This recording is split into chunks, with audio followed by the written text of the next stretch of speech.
Malam ini kita khusus membahas seputar binatang-binatang yang disebutkan di dalam Al-Quranul Karim.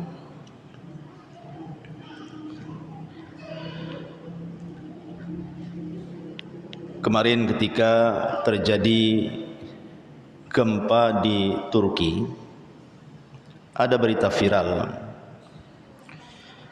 Sebelum terjadi, banyak burung-burung yang kemudian berkumpul dengan kawanannya. Seolah-olah burung itu menjadi sinyal akan terjadinya gempa besar di Turki. Sebenarnya fenomena seperti ini sering terjadi. Seperti kita lihat dulu sebelum ada tsunami Aceh, banyak ikan-ikan itu yang ke daratan kan itu. Betulan malam ini kita bakar ikan.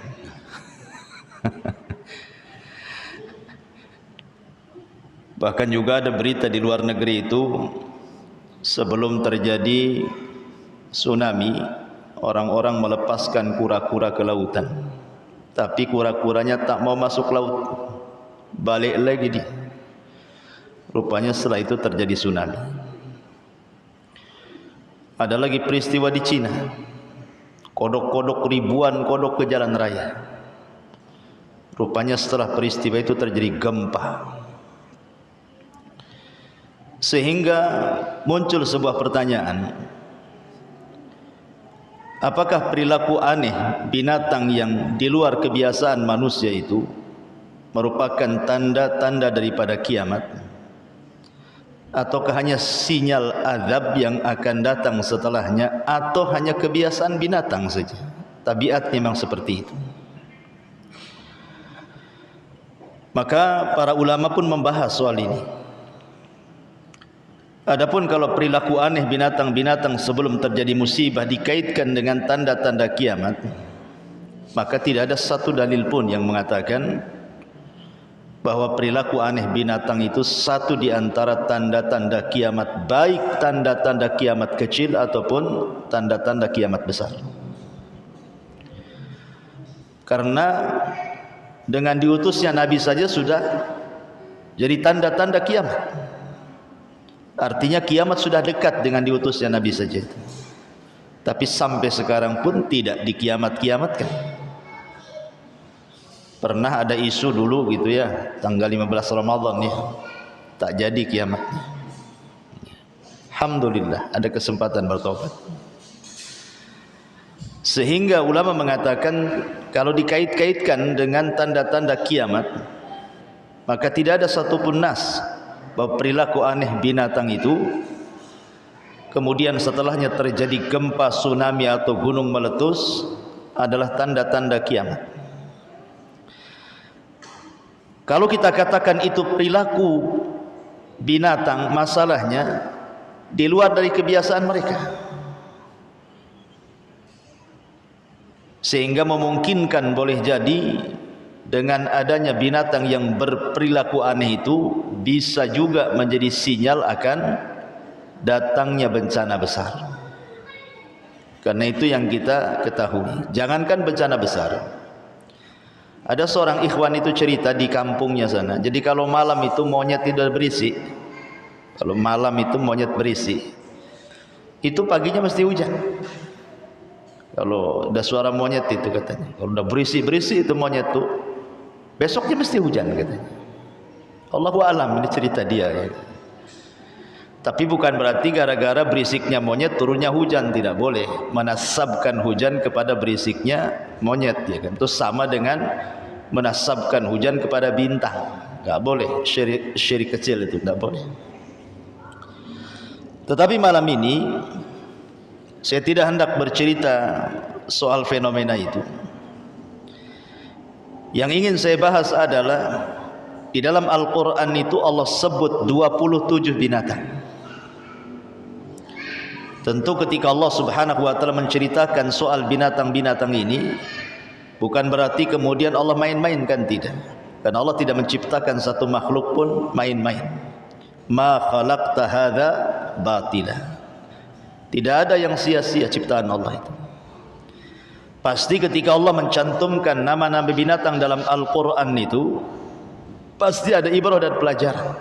Inilah yang kita akan kupas di malam hari ini. 27 binatang yang disebutkan di dalam Al-Quran. Entah sampai jam berapa ini selesainya. Ya, kita ngaji saja. Kan itu, sambil menunggu yang lain. Yang pertama, di dalam Al-Quran Allah Subhanahu wa ta'ala menyebut soal Al-Asad. Asad itu apa? Singa. Tetapi dengan bahasa yang lain. Dalam surah Al-Mudaththir ayat 50 sampai 51 Allah mengatakan ka'annahum humurun mustanfirah farrat min qaswar. Seakan-akan mereka keledai-keledai itu seakan-akan mereka keledai liar yang lari terkejut karena di hadapannya ada singa. Jadi terkejutnya keledai sampai lari karena melihat singa. Apa maksudnya di sini? Ayat ini sebagaimana disebutkan dalam tafsir Sahibul Kasyaf, ayat ini menceritakan tentang orang-orang musyrik yang berpaling dari Al-Quran, yang berpaling dari peringatan dan juga nasihat.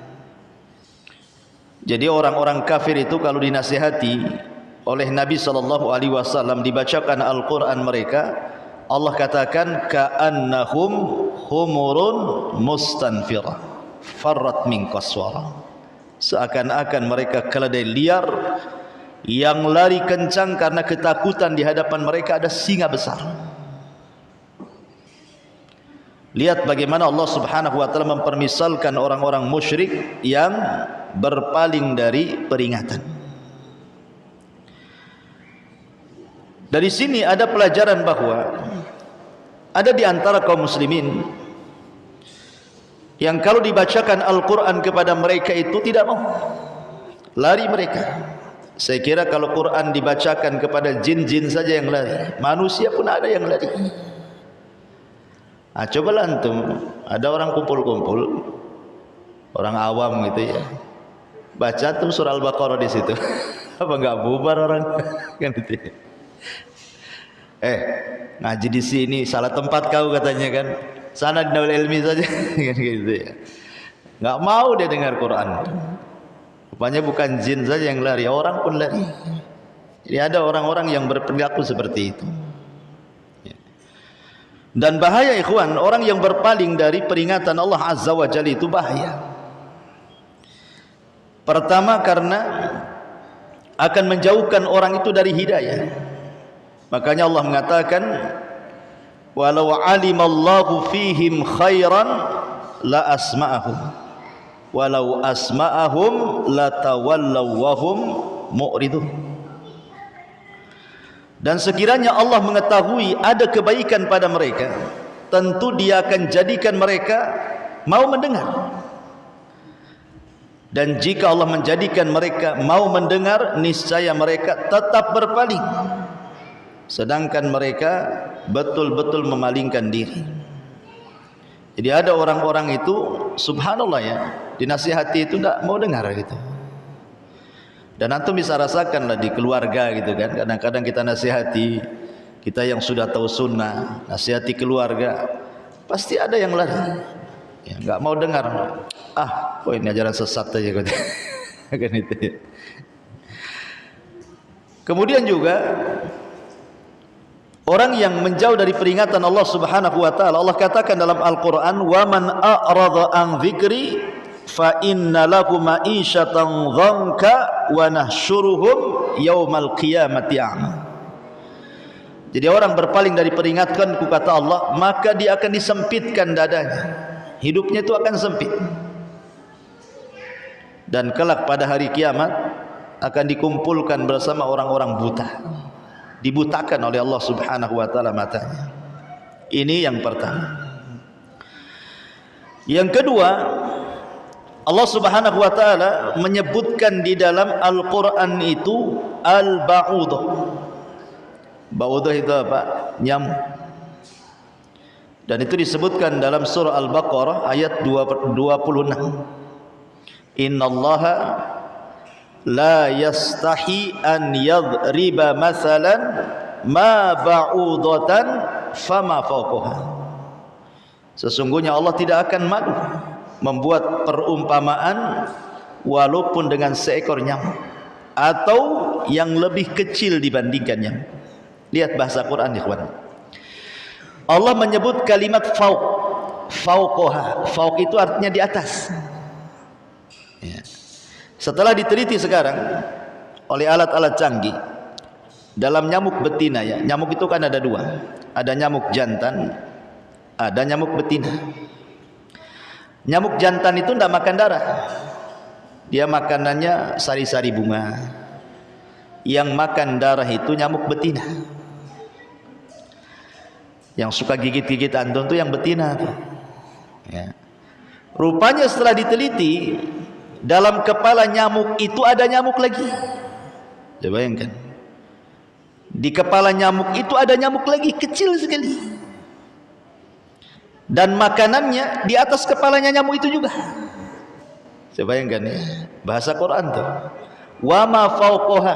Kalimat fauq itu di atas, maksudnya di atas kepala nyamuk itu ada nyamuk lagi, kecil lagi, tidak bisa dilihat kecuali dengan alat. Di zaman jahiliyah, ya namanya di zaman itu belum ada alat-alat secanggih sekarang.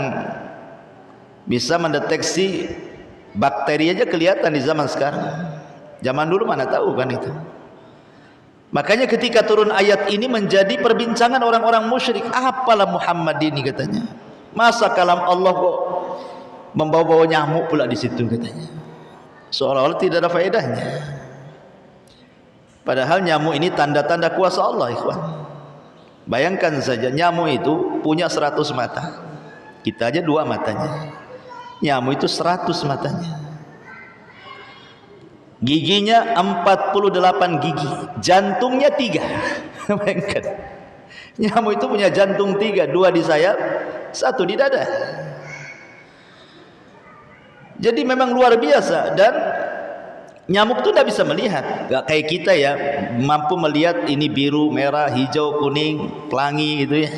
Nyamuk tak tahu warna, tapi dia bisa mendeteksi di mana antum berada.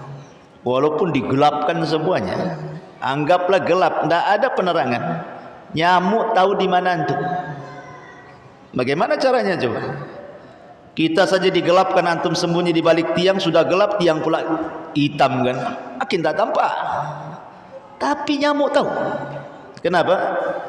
Karena mereka punya deteksi suhu panas. Radar yang ada di nyamuk itu tidak dimiliki pesawat.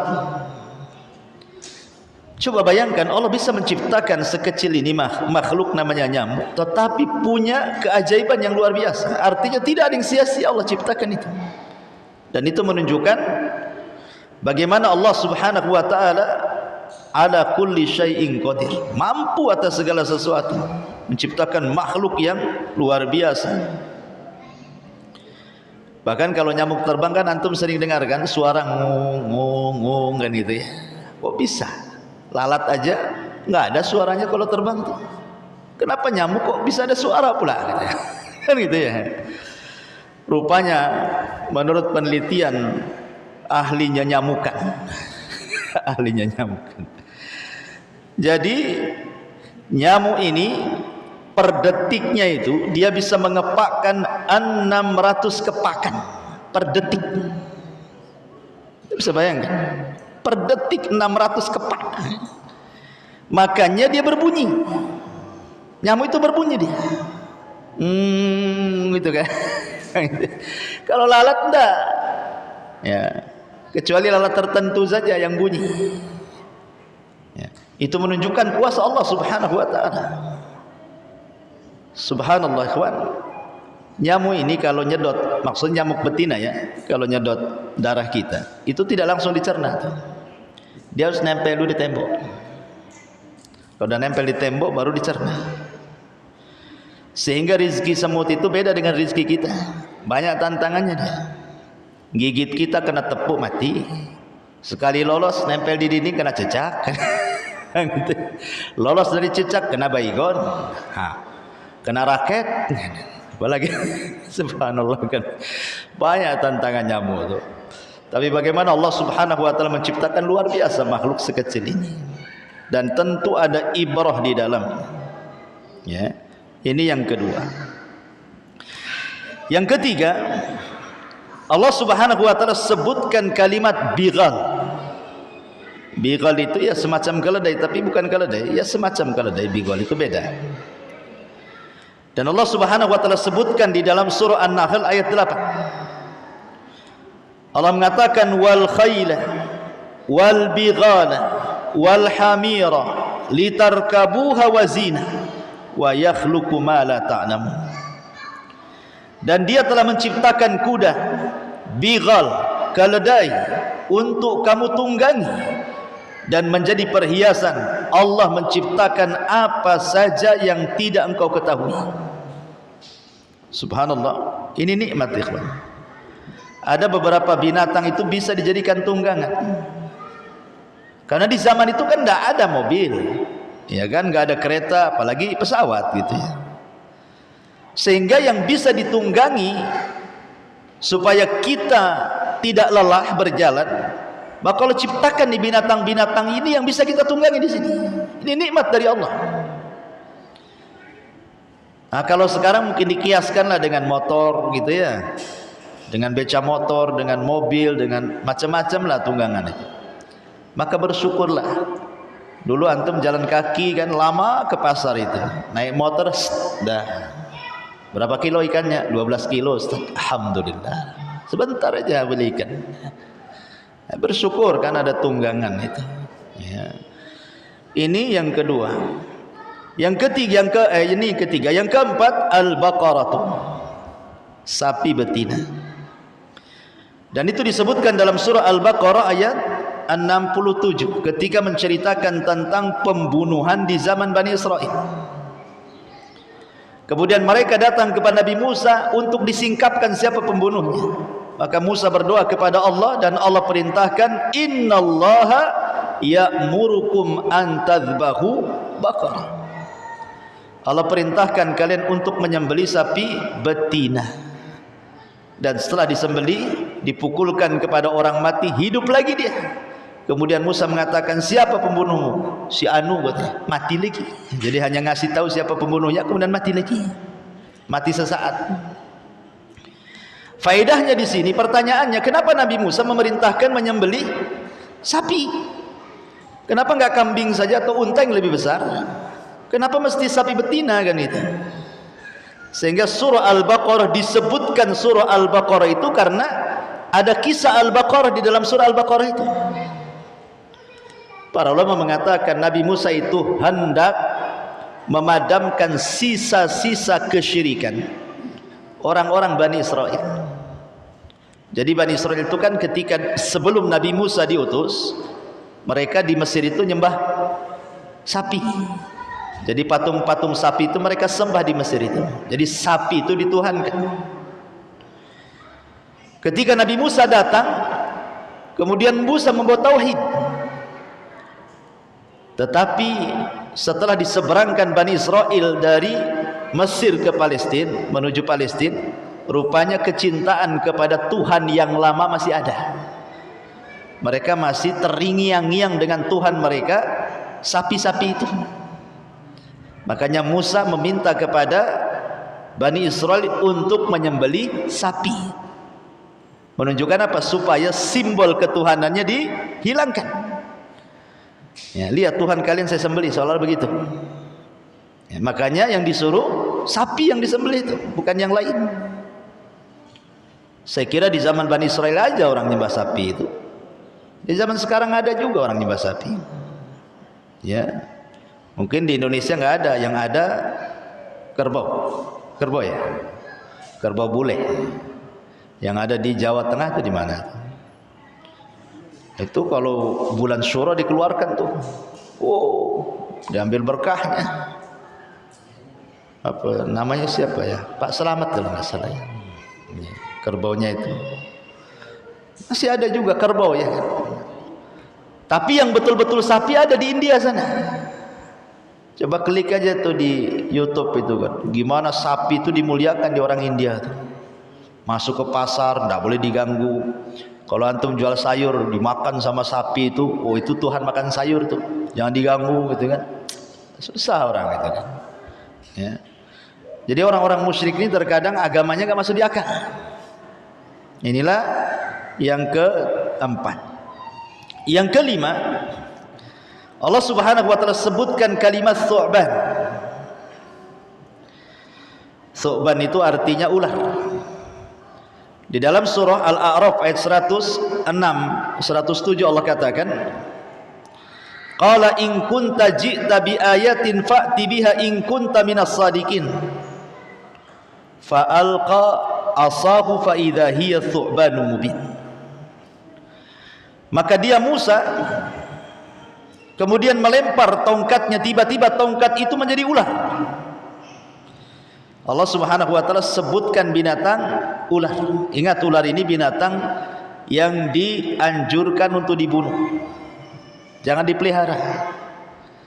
Ular ini dibunuh karena memang membahayakan. Ingat kisah penari ular itu, mati di patuk ularnya yang digunakan untuk nari. Coba bayangkan kan, ular yang selama ini untuk nyari uang dia gitu ya, rupanya ular itu pula yang matuk dia mati ya. Berapa banyak pauk ular itu mati gara-gara dipatuk ular kan. Ya memang ular itu bukan untuk dipelihara, bahaya ular itu berbisa. Biarkan dia hidup di tanah liar sana, habitatnya ada gitu ya. Tapi kalau dia kemudian ada di sekitar kita, suruh bunuh. Kecuali ular yang ada di rumah. Kalau antum nemu ular di rumah, jangan langsung dibunuh, tetapi bertawudlah kepada Allah, suruh dia pergi. Bisa jadi dia jelmaan dari jin muslim. Kalau sudah 3 kali meminta supaya dia pergi, tidak pergi, berarti dia bukan jin, memang ular betul. Kata Rasul, bunuh, tetapi caranya apa? Ta'awud. Disuruh berlindung kepada Allah Subhanahu wa taala. Karena dulu di zaman sahabat, dalam perang Ahzab itu, dalam perang Parit, jadi ada seorang sahabat ini baru menikah. Kemudian dia menjaga parit bersama Rasul. Dia khawatir dengan istrinya di rumahnya. Akhirnya kemudian dia minta izin untuk menengok istrinya. Takut ada orang-orang Yahudi atau musuh-musuh orang musyrik masuk ke dalam rumahnya. Kata Rasul, ya silahkan, tapi jangan lupa bawa senjata. Nanti kau kedapatan ada musuh pula di jalan. Pulang dia ke rumahnya. Ketika pulang ke rumahnya, tiba-tiba istrinya lari dari dalam rumah keluar dengan dandanan tidak menutup aurat. Cemburu sahabatnya, apa? Kata istrinya, ada ular di dalam. Akhirnya dia masuk ke dalam, dipukul ular itu. Rupanya ular itu melawan. Ular itu terkena pentungan, tapi ular itu juga sempat menggigit dia. Dua-duanya mati. Ularnya mati, sahabat ini mati juga. Kemudian sampailah kepada Nabi SAW. Maka Rasulullah mengatakan, sesungguhnya di Madinah ini ada jin-jin muslim di rumah-rumah kalian. Maka apabila ada ular yang masuk ke rumah kalian, suruhlah mereka keluar 3 kali. Kalau tidak mau keluar, maka boleh membunuhnya dengan membaca ta'awud, kata Nabi.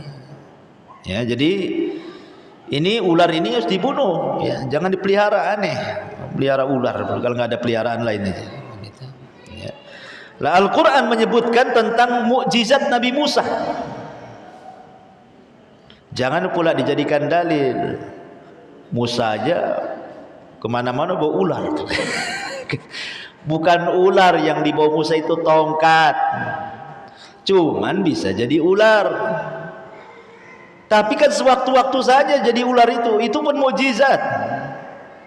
Jadi kalau ketika jadi ular oleh Nabi Musa dipegang kepalanya jadi tongkat. Coba sekarang ular antum tuh, pegang kepalanya apa nggak batuk? Gitu. Jadi beda, jangan dijadikan dalil pula ya. Jadi ini yang kelima. Yang keenam, al-jarad, belalang. Allah sebutkan dalam surah Al-A'raf ayat 133. Fa arsalna 'alaihimut tufan wal jarada wal kummala wad dafadi'a wad dama ayatin mufassalatin fastakbaru wa kanu qauman mujrimin. Maka kami kirimkan kepada mereka angin tufan, belalang, kutu, katak dan darah. Ini adalah mukjizatnya Nabi Musa juga kan. Jadi ketika Bani Israel dan kaum Kipti kufur kepada Musa, maka Allah azab mereka dengan cara apa? Dikirim belalang. Di mana-mana ada belalang. Ya. Dan belalang ini juga dibuat ibarah, perumpamaan, permisalan di dalam Al-Quran ketika menceritakan kebangkitan manusia pada hari kiamat. Sebagaimana Allah sebutkan dalam surah Al-Qamar ayat 7, Allah mengatakan ka'annahum jaradun muntashir. Seolah-olah orang yang bangkit dari kuburan itu seperti belalang yang berhamburan. Karena kebangkitan manusia itu Allah contohkan dengan dua binatang kan. Pertama dengan laron. Al-qari'atu mal qari'ah wa ma adraka mal qari'ah yauma yakunun nasu gimana? Al-qari'atu mal qari'ah wa ma adraka mal qari'ah yauma yakunun nasu kal farash. Nah, di sini ada kalimat farash. Kal farashil mabthuth. Farash itu artinya laron. Antum tahu laron kan?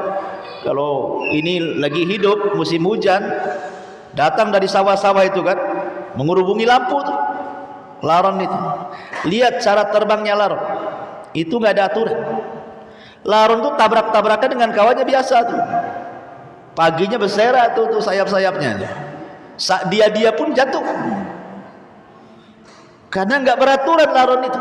Lah Allah juga permisalkan orang yang bangkit itu seperti laron, sana sini nggak karuan. Tetapi setelah ada panggilan, barulah mereka berjalan tertib. Makanya diistilahkan seperti belalang. Karena terbang belalang dengan terbangnya laron berbeda. Kalau laron itu kan berhamburan nggak jelas gitu ya. Tapi kalau belalang itu dengan koloninya, dia terbang bisa rame-rame ke satu titik jelas. Jadi ketika awal kebangkitan seperti laron, lari sana lari sini, setelah ada teriakan untuk berkumpul di satu titik, baru mereka rame-rame ke titik tersebut. Jadi ketika bangkit seperti laron, ketika mendekati teriakan seperti belalang. Nah, gitu maksudnya. Ini juga disebutkan dalam Al-Quran kalimat al-jarad, belalang. Kemudian nomor 7 al-jamal. Jamal itu apa artinya? Unta. Dan Allah Subhanahu wa taala menyebut kalimat unta ini macam-macam balafannya. Terkadang al-jamal. Seperti Allah mengatakan di dalam surah Al-A'raf ayat 40 kan. Hatta yalijal jamalu fi samil khiyat, sampai ada cerita unta masuk ke liang jarum. Kemudian Allah membahasakan dengan al-ibil. Ibil seperti dalam surah Al-An'am ayat 144. Wa minal ibili isnaini. Kemudian Allah membahasakan dengan naqah, seperti mukjizatnya Nabi Saleh, naqatullah, untanya Allah. Atau membahasakan dengan al-budunu, al-budun, seperti Allah mengatakan kalimat al-budun dalam Al-Quran, wal budna ja'alnaha lakum min sya'airillah. Kemudian terkadang membahasakan dengan kalimat ba'ir, terkadang juga membahasakan dengan kalimat bahimatul an'am. Jadi bahasa-bahasa unta ini banyak dalam Quran. Kenapa Allah Subhanahu wa taala menyebutkan unta dalam Quran juga? Sampai Allah mengatakan afala yamduruna ilal ibili kaifa khuliqat. Tidakkah kau lihat unta diciptakan? Karena unta ini binatang aneh. Satu, kencingnya obat. Antum kalau sakit minum kencing unta, karena kencing unta itu obat. Ya. Kencing manusia, walaupun manusia lebih mulia daripada unta, tetap penyakit. Coba aja kalau nggak mati minum kencing orang gitu. Apalagi kencing yang makannya gak karuan, makin lagi kan stroke, ya kan. Jadi kencing unta ini obat. Yang kedua, unta ini subhanallah ya, binatang yang paling sabar ya. Antum kalau naikkan benda di kuda, kalau kuda keberatan itu pasti kuda nggak akan tenang, dia akan nyepak sana nyepak sini. Kalau dikasih beban berat, dia nggak terima kuda itu, maunya dijatuhkannya di atas punggungnya. Tapi unta enggak. Antum kasih beban berat pun sampai dia nggak tahan, dia akan diam saja. Paling deprek gitu saja dia, duduk dia kalau nggak tahan, nggak sanggup ngangkat. Tapi dia nggak akan goyang. Coba antum binatang lain taruh barang, kalau keberatan ngamuk dia. Itulah kesabaran unta. Kemudian juga unta itu paling hafal siapa yang menyakitinya. Antum jangan coba-coba nyakiti unta. Hafal antum tuh, walaupun bertahun-tahun masih ingat muka antum. Ini yang nyakiti saya. Tahu dia. Ya. Kemudian dia tidak suka tempat dia ditempati orang. Pamannya ini kandang unta sebelah sini, untanya lagi main di situ. Antum pula duduk di kandangnya, langsung antum diserang. Makanya Rasul melarang tidak boleh sholat di kandang unta. Karena unta itu tidak mau dia kandangnya ada yang nempati itu. Jadi serang nanti, lagi sholat disepak nanti kan, masalah itu. Yang lebih hebat lagi, unta itu bisa berjalan di padang pasir. Padang pasir itu kan kadang kaki aja belebes-belebes gitu kan. Padang pasir dari padang pasir, kadang-kadang satu lutut kita masuk. Itu ya, susah mau jalan. Tapi dia bisa jalan. Karena kakinya jeber, unta itu. Ya. Maka itu ada istilah itu, kalau kaki jeber orang desa nih katanya. Karena orang desa kan suka jalan, sehat dia. Ya. Kalau orang kota nggak pakai sandal aja langsung balik lagi ke rumah. tak kuat ya, dia panas. Ya, makanya mudah sakit lihat orang desa itu. Subhanallah, sehat-sehat. Ya. Kuat-kuat mereka kakinya. Lah unta itu diberikan kemampuan bisa berjalan di padang pasir. Yang lebih hebat lagi, 3 bulan tak minum tak mati. Karena dia nyimpan air, jadi sekali minum banyak. Rupanya disimpan sama dia dalam tubuhnya. Jadi 3 bulan tak minum pun tak mati dia. Makanya kalau orang kemudian punya unta lari ke padang pasir, dicari dianya mati, untanya masih hidup. Dianya udah kehausan di tengah padang pasir, 3 hari tak minum nggak mati. Unta lo panas-panas di padang pasir biasa aja dia. Nah, itulah keajaiban unta. Makanya Allah sebut dalam Quran. Ya. Kemudian juga yang nomor berapa? Nomor 9. Nomor 8. Ya. Yang nomor 8 al-hut. Al-hut. Hut itu ikan paus, ikan besar. Ketika Allah Subhanahu wa taala bercerita tentang kisah Nabi Yunus, di mana Allah mengatakan apa? Faltaqamahul hutu dalam surah As-Saffat ayat 142, maka Yunus dimakan ikan. Ya. Dimakan ikan. Dan Allah menyebutkan dalam surah Al-Qalam ayat 48, apa kata Allah? Fasbir li hukmi rabbika wala takun ka sahibil huti idnada wa huwa maqdhuf. Maka bersabarlah wahai Muhammad, jangan seperti Nabi Yunus, sahibul hut, pemilik ikan, maksudnya Nabi Yunus. Kenapa demikian? Karena ketika dia berdoa idnada, ketika dia berdoa wahwa maqdhum, ya, dalam kondisi marah.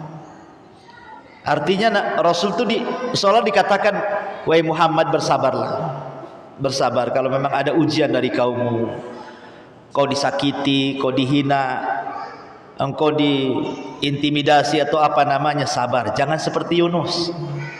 Yunus nggak sabar dia dengan kaumnya, malah mendoakan doa kehancuran kan. Akhirnya dia meninggalkan kaumnya sebelum diizinkan Allah. Seolah-olah menegur Rasulullah, jangan kau seperti Yunus gitu. Makanya kata Allah, kalau seandainya Yunus bukan termasuk ahli tasbih, tentu dia tidak akan diselamatkan dari perut ikan itu.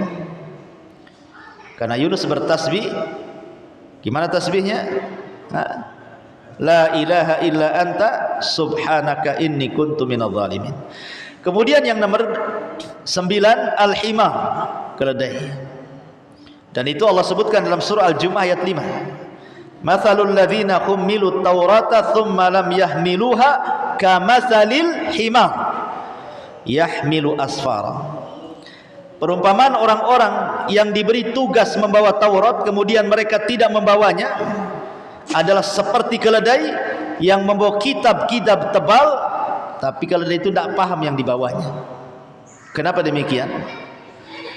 Orang-orang Yahudi dalam Al-Quran diperumpamakan seperti keledai, orang-orang Yahudi itu, di mana Allah sudah tetapkan dalam Taurat itu tentang kenabian Rasulullah kan. Jadi Taurat itu sudah mengisyaratkan akan muncul seorang nabi. Ketika betul-betul nabi datang, tidak beriman pula, malah diingkari. Lalu apa gunanya kitab yang kau baca itu? Makanya Allah mengatakan mereka seperti keledai yang membawa kitab. Keledai tidak paham isi kitab itu. Gitu maksudnya. Kalian hari-hari baca Taurat, nunggu-nunggu nabi kapan munculnya. Sudah muncul diingkari pula. Kalian seperti keledai, bawa kitab tidak paham. Gitu maksudnya ya. Jadi ini juga Allah Subhanahu wa taala menyebutkan keledai dalam Al-Qur'an dalam surah Al-Jumu'ah ayat 5. Kemudian nomor 10 al-khayl, kuda. Dan itu Allah sebutkan dalam surah Al-Imran ayat 14. Ya, zuyyina linnasi hubbus syahwati minan nisa wal banin wal qanatiril muqantarati minadh dhahabi wal fiddah wal khayl. Di sini ada kalimat wal khayl. Khayl itu artinya kuda. Dan juga ketika cerita tentang Nabi Sulaiman dalam surah An-Naml kalau tidak salah kan, Nabi Sulaiman itu melihat kuda terlalaikan sampai terbenam matahari, lupa sholat. Akhirnya besoknya dia marah sama kuda, disembelih semua kudanya. Kemudian Allah ganti dengan angin, karena dia meninggalkan sesuatu karena Allah, Allah ganti dengan yang lebih baik lagi ya. Dan kuda dalam Islam itu sangat berperan zaman dulu. Sebelum ada pesawat, ada tank, ada senjata-senjata, pokoknya pasukan kuda itu pasukan elit ya. Kalau dalam militer itu apa? Ada namanya infanteri, itu angkatan darat, angkatan laut gitu ya, yang jalan kaki itu infanteri namanya. Kalau yang pakai senjata pesawat apa namanya? Artileri istilahnya kan gitu ya. Nah, itu juga sama gitu. Kalau sekarang kan angkatan udara, kalau dulu angkatan kuda, bukan angkatan udara, angkatan kuda. Ada yang naik kuda, itu angkatan kuda. Itu ya udah elit pasukan tuh zaman dulu, dibandingkan yang jalan kaki. Karena dalam ubun-ubun kuda itu terdapat berkah, kata Nabi. Makanya Allah jadikan sumpah dalam Al-Quran, wal adiyati dhabha, demi kuda-kuda perang. Kemudian juga Rasul sampai mengatakan kuda itu ada 3 macam. Ada kuda lirrahman, untuk Allah. Ada kuda lisyaitan, untuk setan. Ada kuda lil insan, untuk manusia. Kuda untuk Allah apabila digunakan untuk perang, berjihad, berarti kuda itu untuk Allah ya.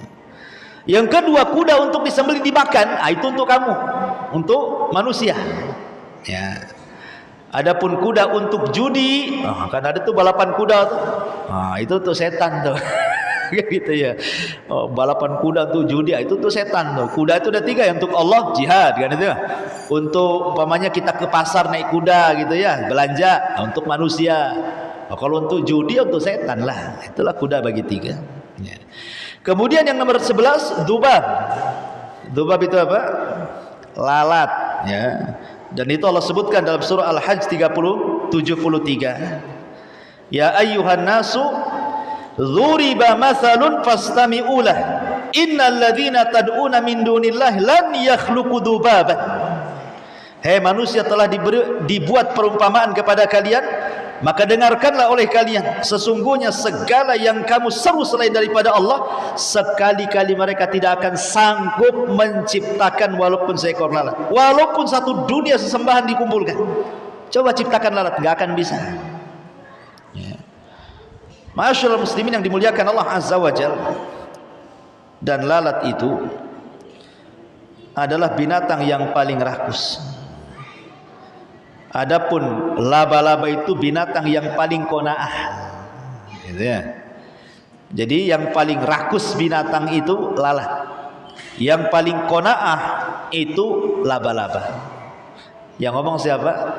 Yang ngomong itu Plato. Siapa Plato? Ya, tokoh Yunani lah. Itu si Plato ngomong gitu.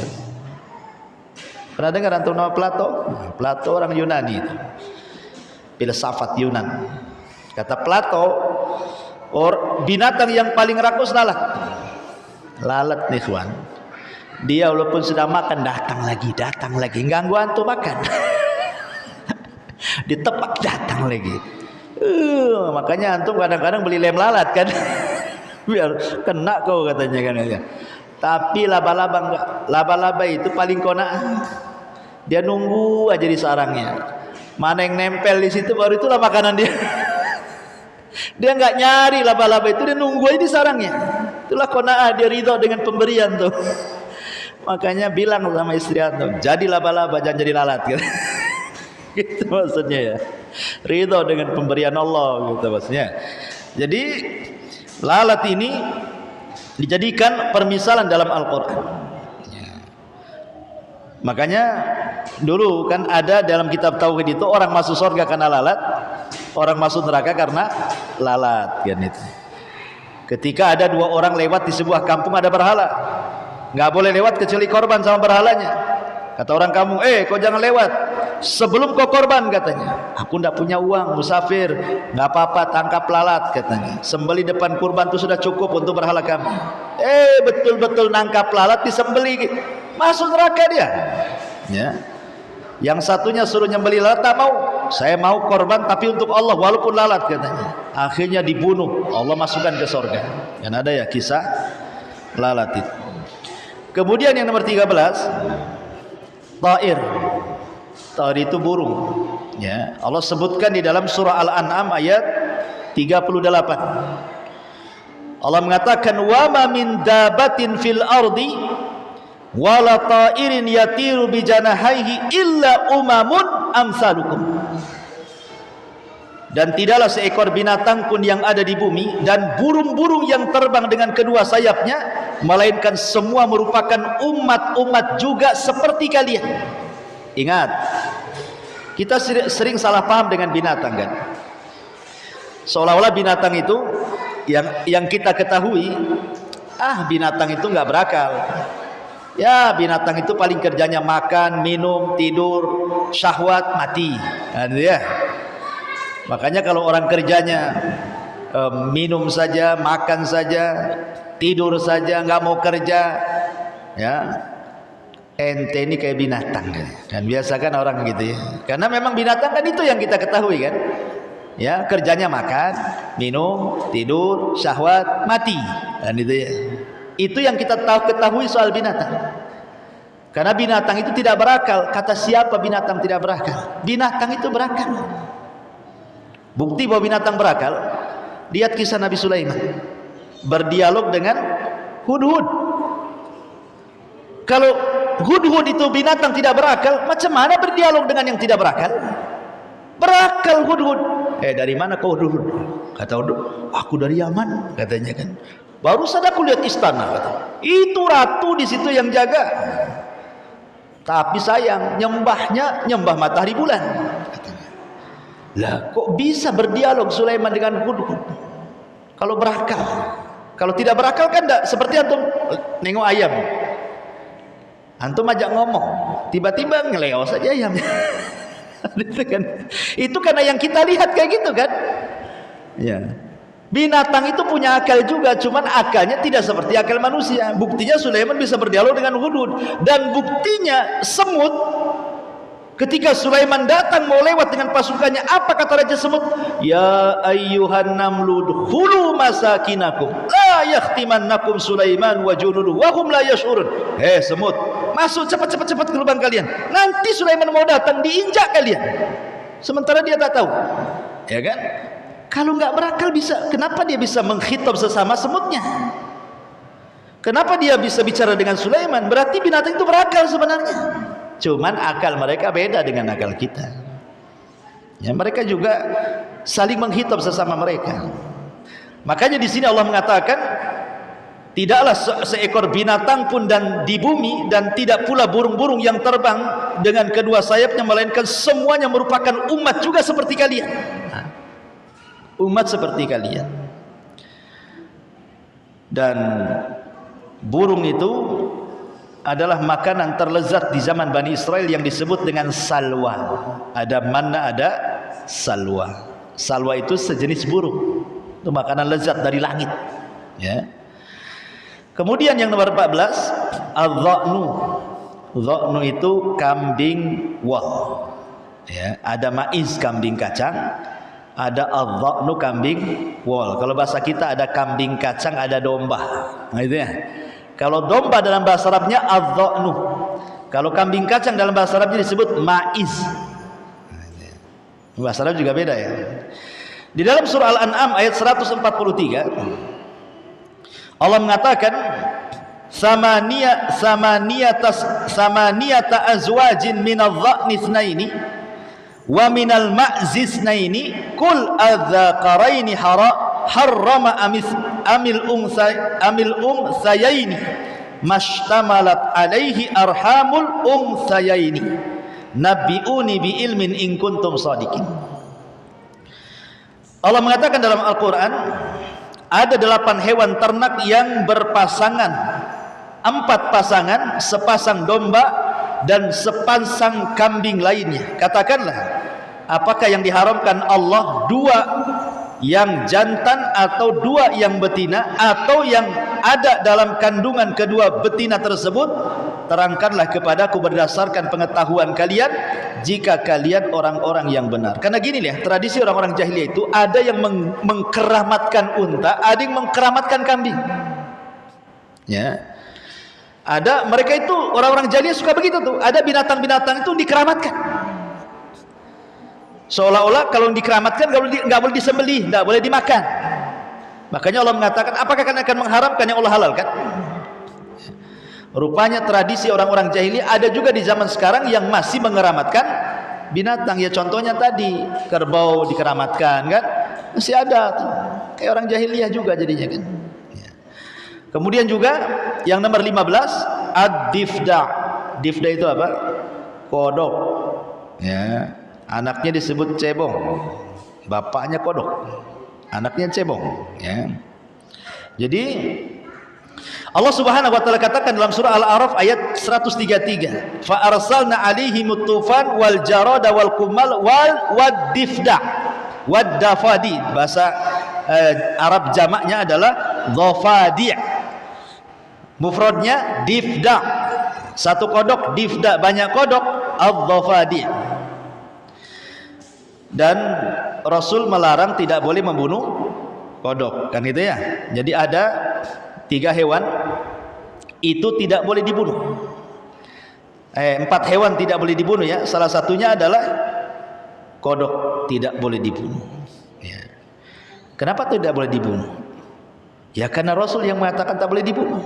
Hikmahnya apa? Ada yang mengatakan karena kodok itu makan hama tanaman. Kalau kodok itu antum kejar, antum buru, antum sate, hama banyak nanti. Ya. Tapi kalau banyak kodok, banyak ular Ustaz. Bunuh ularnya, kodoknya jangan. Kan gitu kan, suruh bunuh ularnya. Ya. Taib. Ini juga yang nomor 15 kodok. Yang nomor 16 al-ijlu, anak sapi. Seperti kisahnya Samiri ketika membuat patung anak sapi. Ya kan? Kemudian yang nomor 17 al-ankabut. Apa al-ankabut? Laba-laba.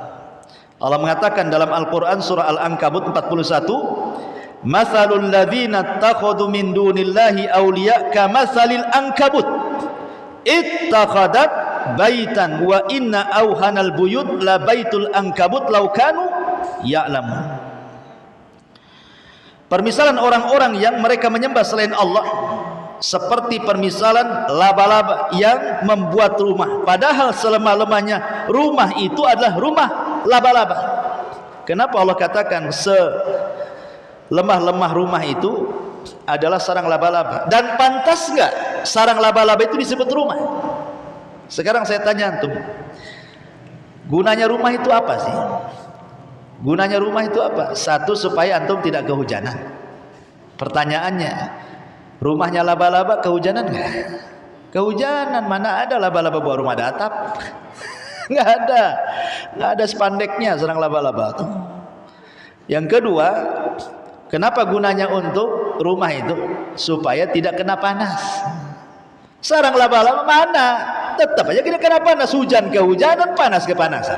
Pantas gak disebut rumah? Kan gitu ya. Bukan masalah ininya yang kita bahas. Kalau antum lihat laba-laba, pasti dalam satu sarang tidak ada dua laba-laba. Cek semua sarang laba-laba. Tidak ada satu sarang laba-laba kecuali ada satu laba-laba. Tidak mungkin dua. Walaupun ada dua, pasti satu hidup satu mati. Kenapa? Dan kehebatan laba-laba itu, ikhwan, dia baru brojol saja udah bisa buat rumah dia. Itu laba-laba tuh. Baru brojol tuh bayinya tuh udah bisa dia buat rumah. Kan hebat tuh kalau antum punya bayi brojol langsung jadi tukang, lebat. Ya, laba-laba brojol aja bisa buat rumah sendiri dia. Itulah kehebatan makhluk Allah tuh. Laba-laba ini dia kalau kawin nih, awalnya jantan betina sama-sama dia buat sarang. Kemudian setelah jadi kawin, habis kawin si jantan dibunuh sama si betina. Kemudian si betina hamil. Kemudian si betina melahirkan anaknya. Kemudian anaknya sudah besar, dibunuh ibunya. Kemudian dia kawin lagi. Maka jantannya dibunuh lagi, beranak lagi, anaknya bunuh lagi ibunya. Begitulah laba-laba. Kalau enggak dibunuh, membunuh. Itulah keluarga pembunuh, itu laba-laba. Bunuh membunuh aja laba-laba. Makanya di sarang laba-laba itu tidak ada kecuali satu laba-laba. Enggak ada antum menemukan satu sarang dua laba-laba, enggak ada. Enggak ada, kecuali Spiderman lah, lain lagi ya. Tapi kalau laba-laba ialah satu laba-laba saja, dan itu kuasa Allah. Lah ketika satu rumah itu saling membunuh, menunjukkan apa? Lemahnya keluarga laba-laba. Enggak ada ketenangan laba-laba itu. Lah begitulah Allah contohkan orang-orang musyrik itu, bahwa orang yang meminta kepada patung dan patungnya yang diminta, dua-duanya lemah. Dia lemah, patungnya pula lemah. Makanya seperti sarang laba-laba. Nah, ini yang ke-17. Yang ke-18, al-farash. Farash tadi saya katakan laron artinya. Seperti dalam surah Al-Qari'ah ayat 4. Yauma yakunun nasu kal farash. Allah sebutkan laron. Ya. Kemudian yang nomor 19, al-kiram. Monyet. Allah sebutkan juga monyet dalam surah Al-Maidah ayat 65. Surah Al-Baqarah ayat 65. Walaqad alimtumul ladzina i'tadaw minkum fi sabti faqulna lahum kunu qiradatan khasin. Allah sebut monyet di sini. Ya, dan monyet ini yang hidup sekarang bukan keturunan monyet-monyet yang dikutuk oleh Allah kepada Bani Israel, bukan. Nanti kalau iya antum ngikut teori Darwin jadinya. Ya. Jadi yang dikutuk di zaman Bani Israel itu, Ashabus Sabti itu semua sudah mati semua monyet itu. Tidak ada yang hidup. Mereka hanya hidup 3 hari saja. Habis dikutuk jadi monyet 3 hari mati. Nggak ada yang hidup. Sehingga ada keturunannya, nggak ada keturunannya. Jadi nggak ada hubungan nih monyet-monyet yang di Barelang di jembatan 5 itu dengan monyet-monyet di zaman Bani Israel dikutuk Allah, nggak ada hubungan. Itu beda kan gitu ya. Jadi Allah juga menyebut monyet dalam Al-Quran. Kemudian yang nomor 20, kumal, kutu. Allah menyebut kalimat kutu, dan itu juga disebutkan dalam surah Al-A'raf ayat 133. Kemudian yang nomor 21, al-kalbu. Allah sebut anjing. Allah sebut di 3 ayat soal anjing itu. Pertama surah Al-Maidah ayat 4. Anjing yang antum ajari sehingga pandai, maka halal buruannya.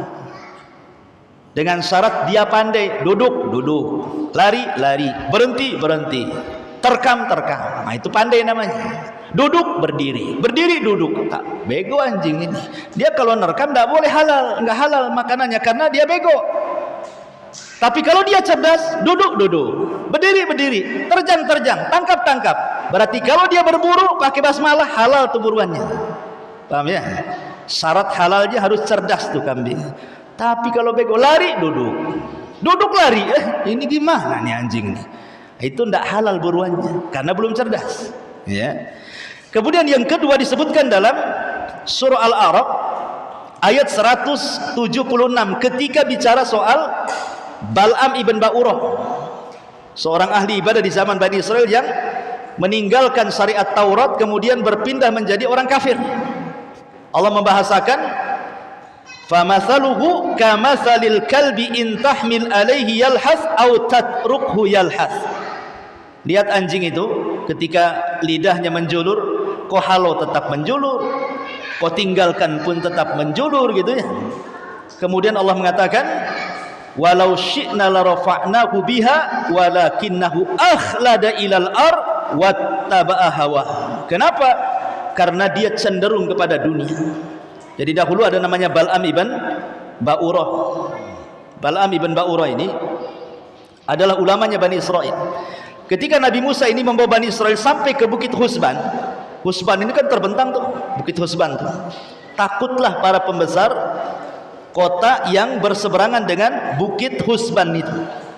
Jangan-jangan Musa dengan Bani Israel itu akan mengusir kita. Lah di situ ada orang alim yang menguasai Ismul A'zam namanya Bal'am ibn Ba'urah. Bal'am, kok kan doanya mustajab, doakanlah Musa tuh katanya. Enak saja, masa Nabi saya doakan jelek? Tidak bisa. Akhirnya ditawari dunia, mau pula dia.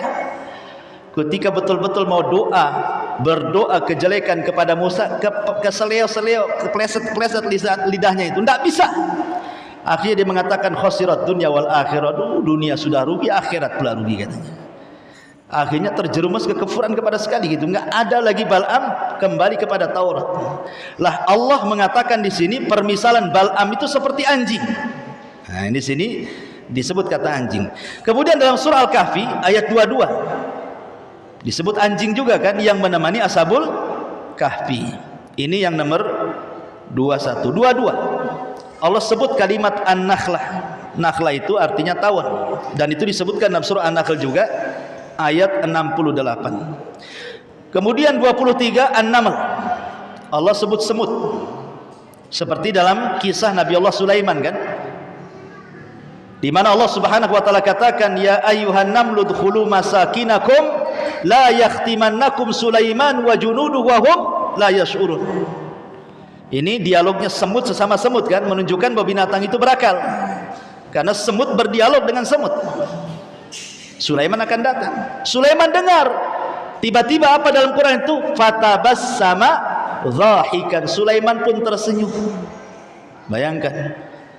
Sulaiman tersenyum. Kata para ulama, lihat bagaimana Sulaiman mengajarkan adab senyum. Ya, walaupun ke semut senyum. Tapi Sulaiman senyum ke semut karena paham. Jangan pula antum nengok semut di dinding senyum. Kenapa tuh Sulaiman senyum katanya sama semut katanya? Enggak ada hubung kait ya kan. Kemudian yang nomor 23 Hudhud.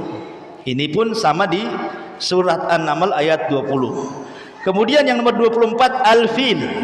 Allah sebut gajah dalam surah Al-Fil.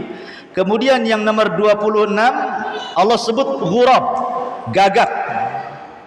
Dalam kisahnya Habil dan Kabil, surah Al-Maidah 31. Ketika Habil dibunuh oleh Qabil, bingung, jasadnya berhari-hari mau diapain tuh. Akhirnya dia melihat gagak, dia bunuh sesama gagaknya, kemudian mengeruk tanah dan menguburkannya. Maka kemudian Qabil pun mengatakan, ya wailata a'ajaztu an akuna misla hadzal ghurab, katanya. Fa uwariya sau'ata akhi fa asbah minan nadimin. Oh celaka aku, mengapa aku tidak mampu berbuat seperti gagak itu, katanya, sehingga aku dapat menguburkan mayat saudaraku, katanya. Terkadang binatang itu bisa dijadikan pelajaran kan itu. Ini yang nomor 24 ya, 26. Kemudian yang nomor 27 Allah sebut al-khinzir. Khinzir itu apa? Babi ya. Dan itu rata-rata Allah ketika menyebut kalimat babi itu di dua tempat. Pertama mengharamkan. dan yang kedua mengutuk manusia jadi babi. Adapun yang mengharamkan babi bisa dilihat dalam surah Al-Maidah ayat 60. Adapun orang yang dikutuk jadi babi, itu di surah Al-Maidah ayat 60-nya. Ya, jadi ada orang-orang yang dikutuk menjadi babi. Siapa orang-orang yang dikutuk menjadi babi? Ada sebagian ahli tafsir mengatakan yang dikutuk jadi babi itu adalah orang-orang kafir yang meminta kepada Isa supaya Maidah turun dari langit. Karena ada kisah Nabi Isa itu, orang, ya Isa turunkan Maidah dari langit, makanan dari langit kata. Inilah yang dikutuk jadi babi. Satu riwayat. Tapi ada yang mengatakan yang dikutuk jadi babi itu adalah ashabus sabti. Sebagian mereka dikutuk jadi kera, sebagian mereka dikutuk jadi babi. Ya. Jadi ada orang-orang yang dikutuk jadi babi. Kemudian di sini ada tambahan, ada namanya secara umum tidak disebut, tetapi Al-Quran menyebutnya dengan as-sabu. Sabu itu binatang seperti buaya, macan, harimau itu disebut sabu. Ya, sabu itu binatang yang muftarish, ya. Bukan binatang-binatang jinak, dia liar. Itu disebut sabu. Quran juga menyebutkan kalimat sabu, dan ada juga Quran menyebutnya dengan dabatul ardi, rayap. Rayap. Ketika Sulaiman sedang di singgasananya digerogoti oleh rayap kan? Akhirnya kemudian tumbang Sulaiman karena tongkatnya itu digerogoti rayap. Kan Sulaiman lagi duduk nih sambil pegang tongkat. Rayap itu menggerogoti tongkatnya. Ketika tongkatnya sudah habis sama rayap, tegur, tidak tahu yang gaib kan. Apalagi dukunnya makin nggak tahu yang gaib. Kan referensinya dukun kan jinnya nggak tahu yang gaib, dukunnya pula sok tahu yang gaib kan. Maka mereka para pendusta. Inilah berarti semuanya 29 ya. 29 binatang di dalam Al-Qur'anul Karim. Tapi saya kira cukup karena pas jam 9 juga.